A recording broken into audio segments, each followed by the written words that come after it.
creo que ya tenemos a nuestro invitado. ¿Ya lo tenemos? Pues ya está. Fabricio Mejía, escritor. ¿Cómo estás, Fabricio? ¿Cómo les va, mis queridos Álvaro, Alejandro? Y les quiero decir una cosa antes de empezar, que en esta casa tenemos 3 dichos ya adoptados. Uno es, agarraste monte, el otro es, se pronostican heladas, y el último, que adoptamos con mucho vigor, fue, andas muy chilito piquín. Allá, todas esas son de acá del ranchero. Es que, Álvaro, el país en general, yo siempre digo que este país es muy serrano, muy ranchero, pero pues Álvaro es de allá olvídate, de allá de la punta de la montaña, de allá llegó Álvaro. De Guarache y todo. Lo de la cristiada da la vuelta.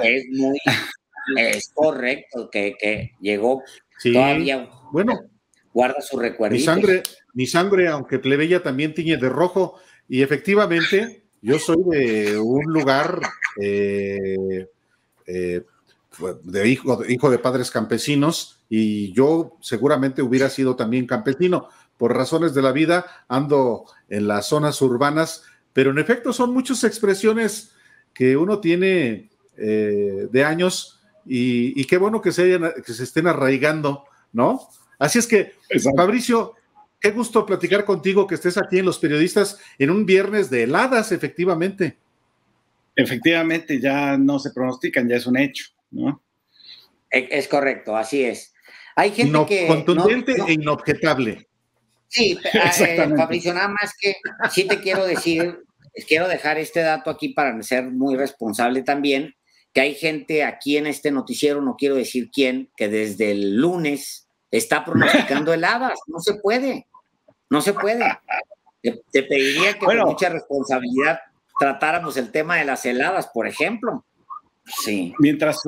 Mientras solo lo pronostiquen, está bien, ¿no?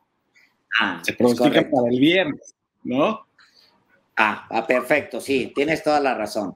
La acotación es importante, no digo quién, no dije, conste que tú no me oíste decir a quién me refería yo, pero sí, en este noticiero hay gente que desde el lunes está pronosticando que las heladas, que si ya es martes y luego que si es miércoles y quién sabe qué, pues qué barbaridad.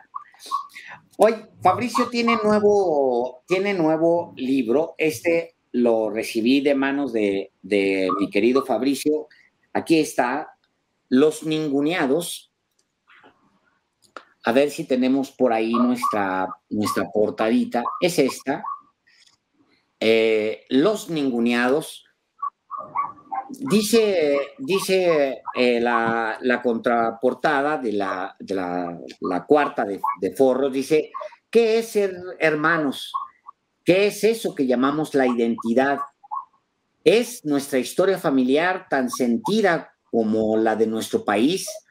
Y luego dice, situado en los límites entre la crónica y la novela, Los Ninguneados es un retrato de los no queridos, de los invisibles en su casa, en su país y en su historia. Los que no tienen un lugar son, dice, por otra parte, los 2 hijos de Hernán Cortés, un Martín indígena siempre excluido, otro Martín español frívolo y prepotente. Es el nuevo libro, Los Ninguneados. ¿De qué va, Fabricio?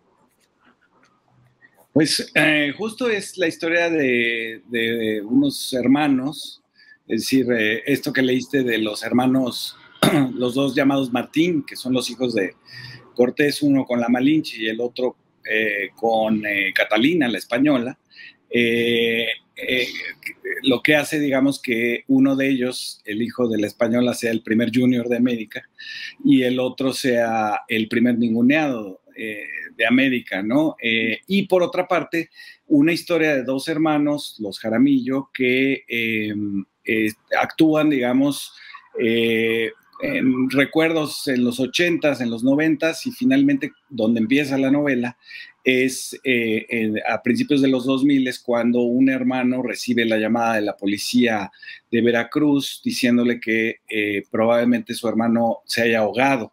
Y entonces es un viaje de un hermano hacia el otro para ver si es el cadáver, reconocer el cuerpo, y toda esta idea, digamos, de los hermanos, ¿no? Que somos los que más creemos conocernos, pero los que más nos desconocemos al mismo tiempo. Es una relación muy particular la que tenemos con nuestros hermanos.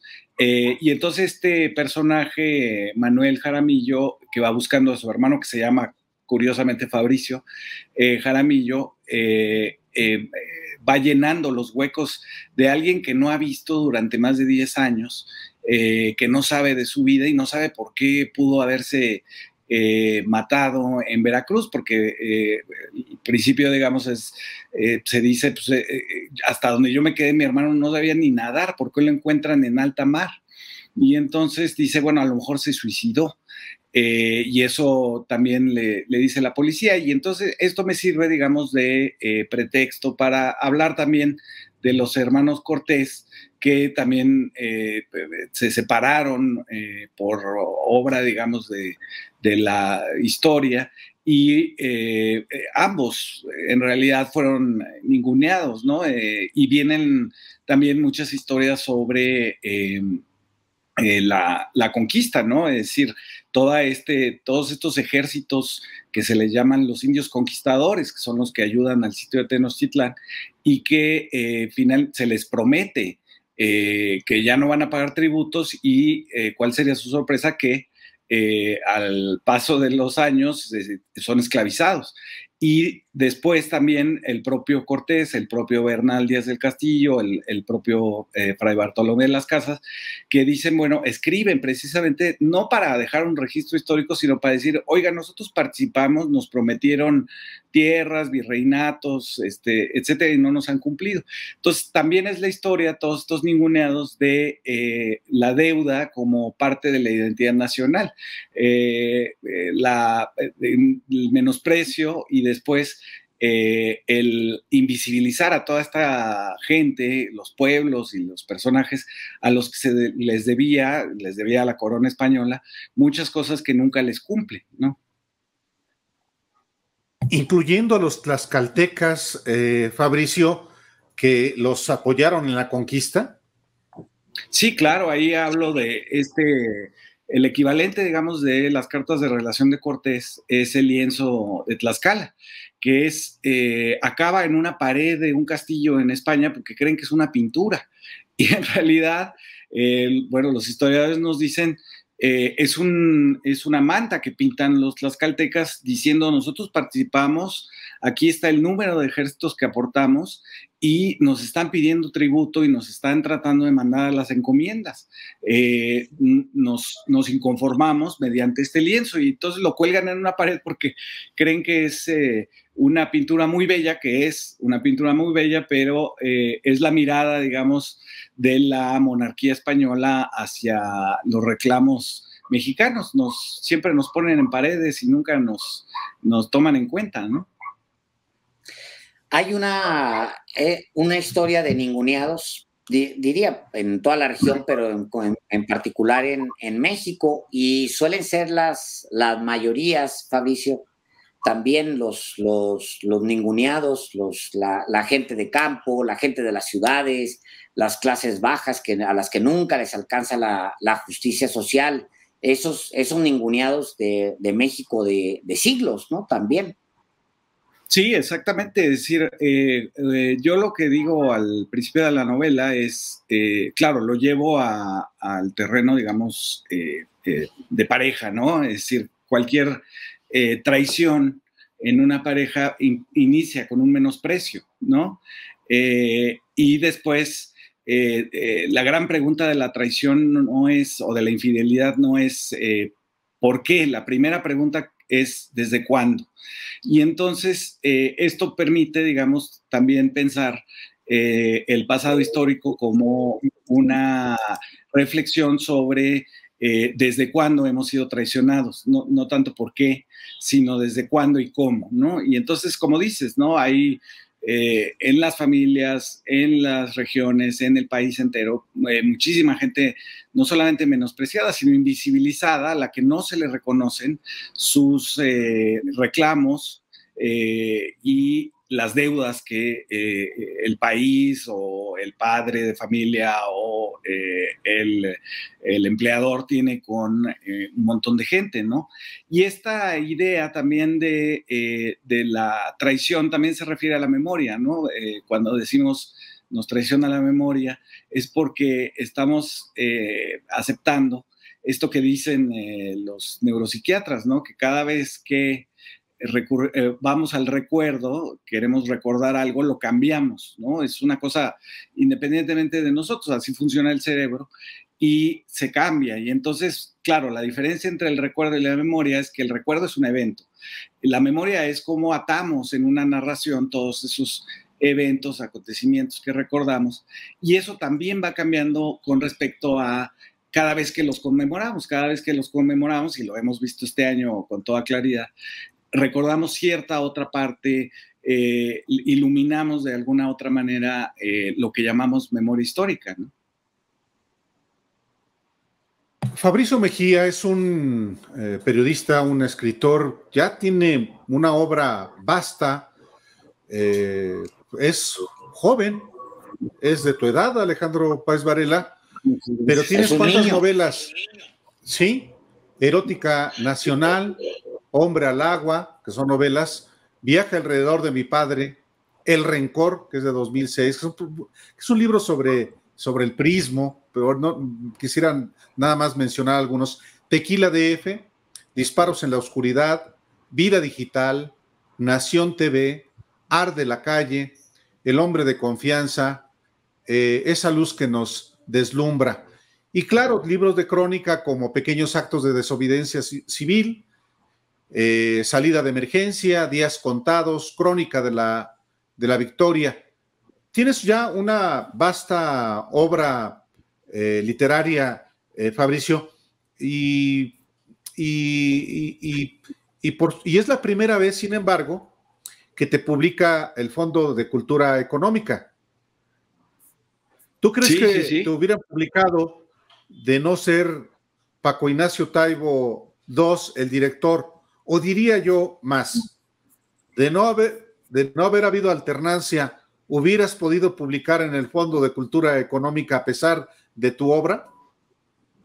No, difícilmente, porque imagínate si Miguel de la Madrid publicaba los discursos del presidente, en el caso de Consuelo Sáizar se publicaban libros de Josefina Vázquez Mota, es decir, la historia del Fondo de Cultura, es decir, hay una parte muy luminosa de la historia del Fondo de Cultura con Joaquín Díaz Canedo, de los libros de historia, estos de la colección verde, de los breviarios, de los libros sobre ciencia, de los libros de niños, pero desde, pues ahora sí que desde el periodo neoliberal pues, se publicaban informes de gobierno, cosas realmente que tenían como objetivo justificar que México, por ejemplo, era una democracia. En medio del priismo,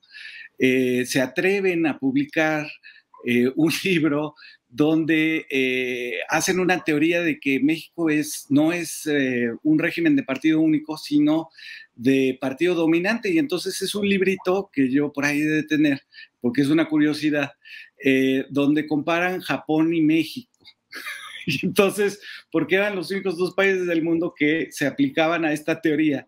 Y esto es después del fraude del 88, esto es cuando trataban de hacer teorías del horror que era la realidad política nacional. Entonces, era el partido dominante o hegemónico, y había una cosa que los intelectuales de la deriva autoritaria llamaban la legitimidad en funciones, ¿no? O sea, como no habían ganado la elección con Salinas de Gortari, entonces se podía legitimar en funciones el presidente y entonces ya no importaba el origen fraudulento de la presidencia, sino si hacía muchas cosas muy buenas por la gente, ¿no? Y ahora son los que dicen que vivimos en una dictadura. Entonces, no hubiera yo podido publicar en el Fondo de Cultura y para mí es un honor poder hacerlo. Y yo creo que para mi generación también, ahí se están publicando apenas libros de mi generación, que ya no somos tan jóvenes, por ejemplo, el libro de Bev, de El Gel Azul, y otros libros, porque estaba detenido, digamos, en una generación muy particular que ya ha envejecido, sus ideas han envejecido también, y en los funcionarios, los informes, ¿no? El Solidaridad, creo que no hay libro de la cruzada contra el hambre porque ya no dio tiempo, ¿no?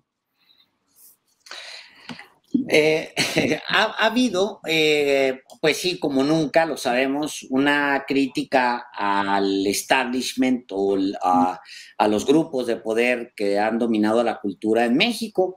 Los grupos de poder que han dominado la cultura en lo general y el mundo de los libros en lo particular. En México ha sido muy difícil sobresalir si no perteneces a alguno de los grupos que han detentado este poder históricamente, y contravenirlos también ha sido riesgoso, pues porque te enfrentas entonces a la segregación en el mejor de los casos, o en el caso más digno, digamos, sería que te hicieran a un lado y qué bueno, pero por el otro lado sí el bloqueo desde las instituciones, Fabricio. Eso no termina tan pronto y no es tan fácil de abatir, pero ¿tú crees que eso ha venido cambiando? ¿Se ha sentido que ha venido cambiando? Pues es una de las cosas que hay que cambiar, digamos, todo este sistema de reconocimientos que existe y que manejaban los dos grupos, Nexos y Letras Libres, bueno, antes Vuelta. Hay que recordar, por ejemplo, cuando se crea el FONCA, la indignidad de Octavio Paz al estar tachando pintores para meter escritores que eran amigos suyos, porque tenía más amigos que becas había. Y eso, digamos, se tiene que terminar.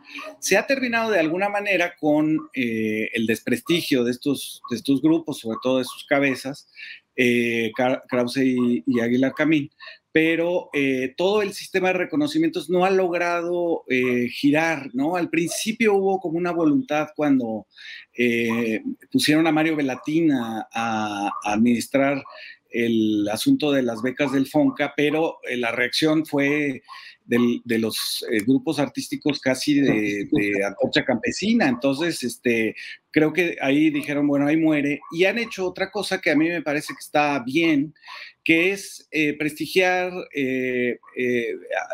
digamos, grupos de las regiones, ya no centradas en la Condesa del Distrito Federal, sino de otras regiones, las bandas de música de los pueblos, los becarios de artes que se presentaron ahí en Bellas Artes, y luego se hizo una película sobre esto, que me parece que es muy conmovedor.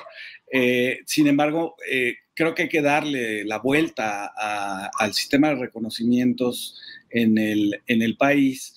Y del lado privado, pues sabemos que estamos igual que en otros muchos sectores de la economía nacional, que está dominada por monopolios. Entonces, bueno, pues ahí van las editoriales independientes haciendo sus cosas, sus ferias de libro, etcétera, pero falta muchísimo para darle la vuelta, digamos, y tener un verdadero sistema nacional de promoción de las artes y de la cultura, ¿no?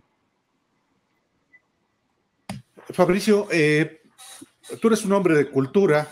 ¿Qué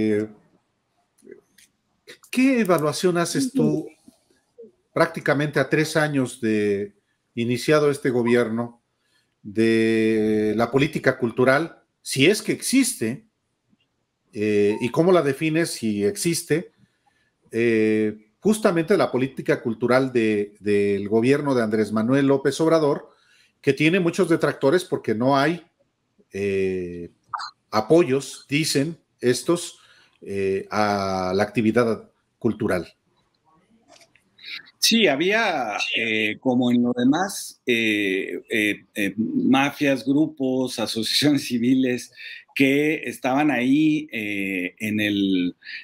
lo de las becas es lo mínimo, en realidad en los fideicomisos, ¿no? En estos que se desaparecieron.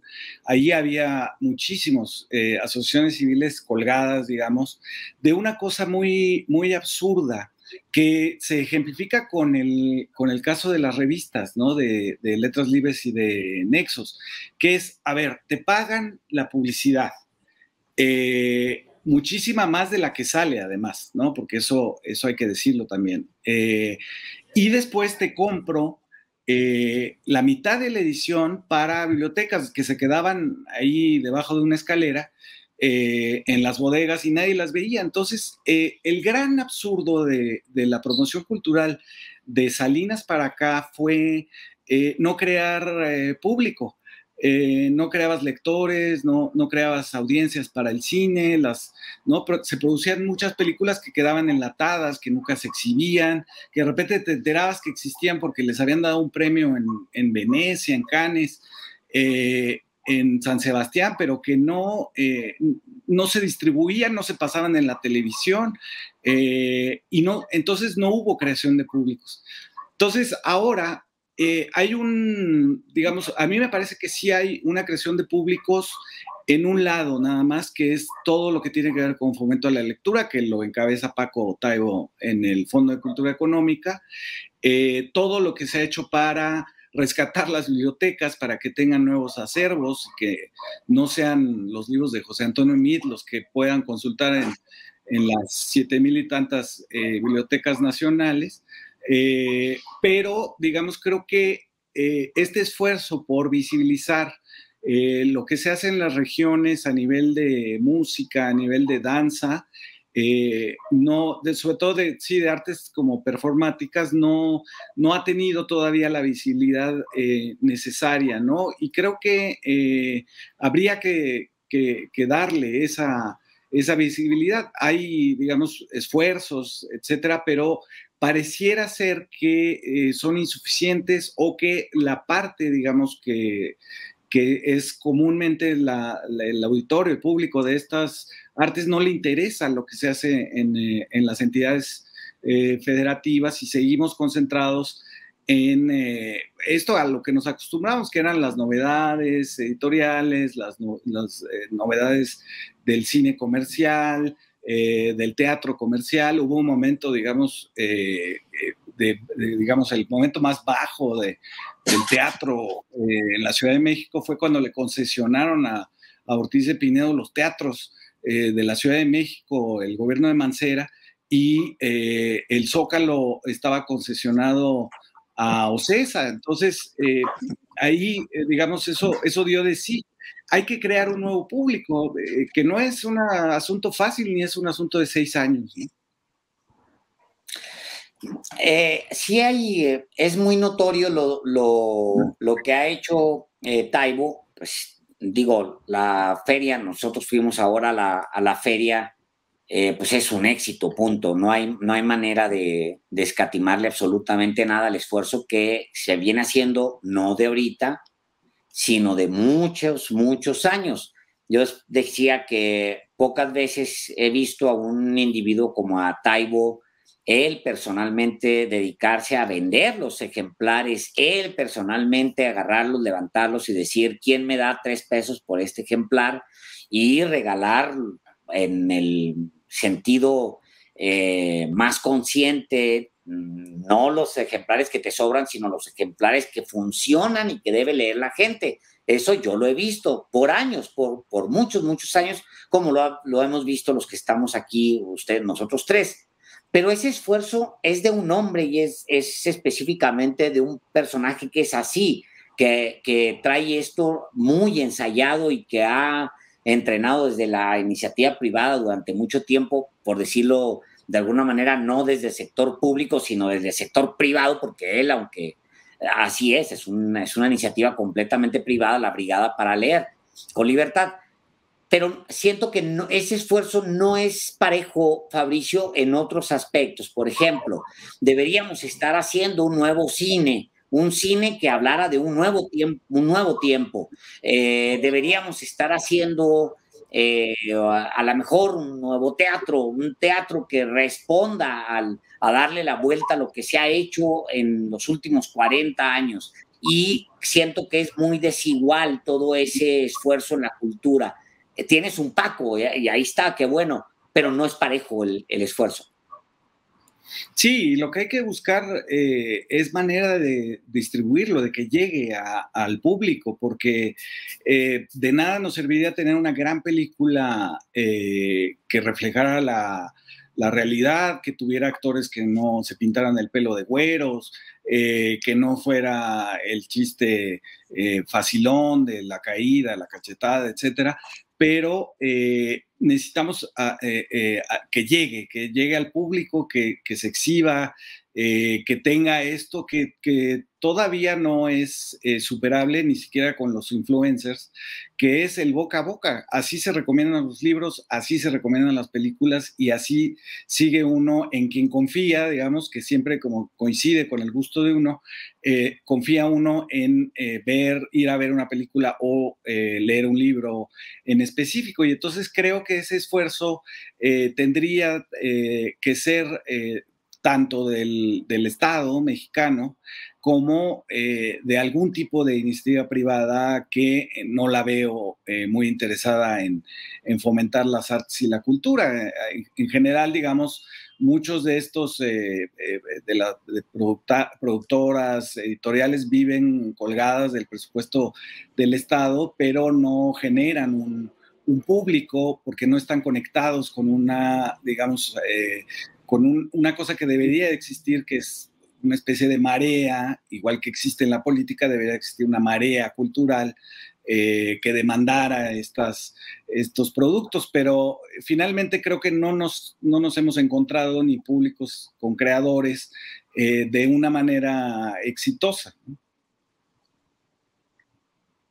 Fabricio Mejía, debo hacer público, antes de reiterarte la gratitud de estar en los periodistas, debo hacer público también otro acto de un agradecimiento de hace ya 18 años. Tú publicaste una reseña mía de mi primer libro, del Yunque, la ultraderecha en el poder, en la revista Letras Libres. Han pasado ya muchos años, tú ya ni escribes en Letras Libres, ya caíste de la gracia del ciudadano Enrique Krause, como tantos, ¿no? Pero no quería dejar de pasar esta oportunidad, Fabricio, y de darte las gracias, bueno, por esta más reciente obra y que, por supuesto, muchos recomendamos y por eso justamente te agradecemos que hayas escrito, que hayas estado hoy en Los Periodistas para presentar Los Ninguneados. No, pues les agradezco muchísimo a los dos, Alejandro, Álvaro. No me acordaba de esta reseña. Quiero no recordar cuando escribí en Letras Libres, pero hay que decir algo sobre eso. Efectivamente hubo un momento después de la muerte de Octavio Paz, cuando se acaba Vuelta y Krause recoge lo que quedó de Vuelta, que se podía escribir en Letras Libres y era una manera de ganarse la vida. Yo siempre he vivido de escribir, nunca he pedido, por ejemplo, una beca, aunque creo en las becas del FONCA. Por otras razones nunca las he pedido porque no creo en mi caso particular que me convenga tener dinero seguro y porque lo que me obliga, digamos, a estar escribiendo es que necesito comer. Entonces, bueno, había un momento ahí y entonces, fíjate, yo habría que revisar el índice de Letras Libres porque yo publicaba reseñas tuyas de los libros de Poniatowska, de los libros de Paco, y creo que yo era el único que defendía esa pequeña esquina y ahora, por supuesto, estoy no solamente de la gracia de Enrique Krause, sino él de la mía. Sí, claro. Fabricio, pues muchas gracias por habernos acompañado hoy aquí. Gracias, y siempre esta es tu casa y siempre estás muy invitado. Muchísimas gracias a los dos y los quiero felicitar por este fenómeno que son los periodistas. Yo ya sabía de este fenómeno, pero el día que nos encontramos en el Zócalo lo confirmé, ese amor que les tienen a ustedes, porque finalmente llenan un espacio que es el espacio de la confianza de la gente, ¿no? Que estaba un poco desprotegido.